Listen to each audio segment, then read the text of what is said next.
মানে কি পরিস্থিতি তৈরি না হলো? না একটা ঢিল ছুড়লো, তারপর হাতে গিয়ে দুজনে দুদিকে ঘুষি মারাতে এটা পুরোটা ভেঙে গেল। আমার ড্রাইভারের পুরো প্রথমে জামা কাছে ভেঙে গেল, তখন আমার এইটা মারলো। আমার কাছে যখন পুরোটা ভেঙে আমার গায়ে পড়লো, তখন আমার যে পেছনে একজন সিকিউরিটি ছিল সে আমাকে টেনে পেছনে নিয়ে গেল, এই আর কি। আপনার আরেকটা গাড়িও তো ভাঙচুর করা হয়েছে। পেছনের যে আরেকটি গাড়ি ছিল সিকিউরিটিতে, সেই গাড়িটাও ভাঙচুর করেছে। সেটা ভাঙচুর করেছে, তার চাকা খুলে নিয়েছে, মানে চাকার হাওয়া খুলে নিয়েছে। যাদবপুরের জন্য মুখ্যমন্ত্রী যখন যখন এইট দরকার হয়েছিল, মুখ্যমন্ত্রী সবার আগে যাদবপুরের জন্য স্পেশাল প্যাকেজের ব্যবস্থা করেছিল। যাদবপুরের কোনো যদি ভালো ওখানে ভালো ছাত্ররা তো সত্যিই তো আছেন, তা তারা যদি ভালো রেজাল্ট করেন সেটা আমাদের রাজ্যের গর্ব।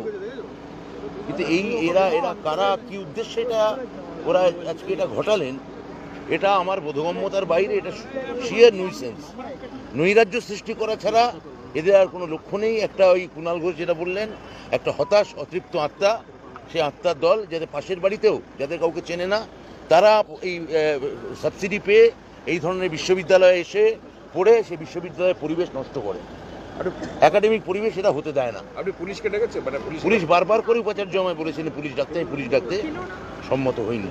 কেন? আমার মনে হয়েছিল যে এটা আমরা নিজেরাই কথা বলে নিতে পারবো, কারণ তখনও আমি চাইছিলাম যে ওরা আসুন, আলোচনায় বসলে। আমি 4 জনকে ডাকলাম, ওরা বললেন 40 জনের সঙ্গে এসে কথা বলতে হবে। তারপর আমি 15 মিনিট বসলাম যে অন্তত 4 জন বলায় যাতে ওরা রাজি হয়। একজন এসে বললেন না, 40 জনের সঙ্গেই কথা বলতে হবে। ইন দ্য মিন হোয়াইল উপাচার্য আমায় বললেন, আর প্রফেসর ওমপ্রকাশ মিশ্র বললেন যে চলুন আমাদের গাড়িতে বেরিয়ে যাবে। তো গিয়ে দেখো আমার গাড়িটাই আছে, আমি উঠে পড়লাম। তারপর এই ইট, লাঠি, গুলি, গালাগাল, গুলি বর্ষণ, এই লাঠি বর্ষণ, এসবই চললো। চিকিৎসকরা কি বললেন? আপনি যে ট্রমা কেয়ারে অনেকগুলো টেস্ট করালেন।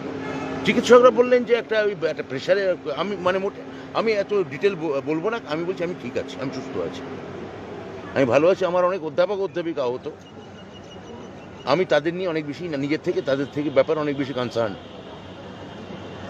আইনি পদক্ষেপের কথা কিছু ভাবছেন? আমার এই অধ্যাপক সংগঠন ভাইস প্রেসিডেন্টরা, ওরা বোধহয় যাদবপুর থানায় গেছেন, আমার খবর নিয়ে জানালেন। প্রফেসর ওমপ্রকাশ মিশ্র আরও উপাচার্যও বোধহয় গেছেন কিনা আমি জানি না। ওরা বোধহয়, কেন অনেকে বলছেন যে অনেকে বহিরাগতও ছিল, কয়েকজন বাইরের ছাত্র ছিল। তো দেখা যাক। আমি তো এখন এখানেই, আমি পিজিতে এসেছিলাম, ওখানে কি হলো না হলো এই খবর এখনো থানায় আমার কাছে আসেনি। মুখ্যমন্ত্রীর সঙ্গে কথা? মুখ্যমন্ত্রীর সঙ্গে কথা হয়েছে, মাননীয় নেত্রীকে আমি পুরো রিপোর্টটাই জানিয়েছি। Thank you.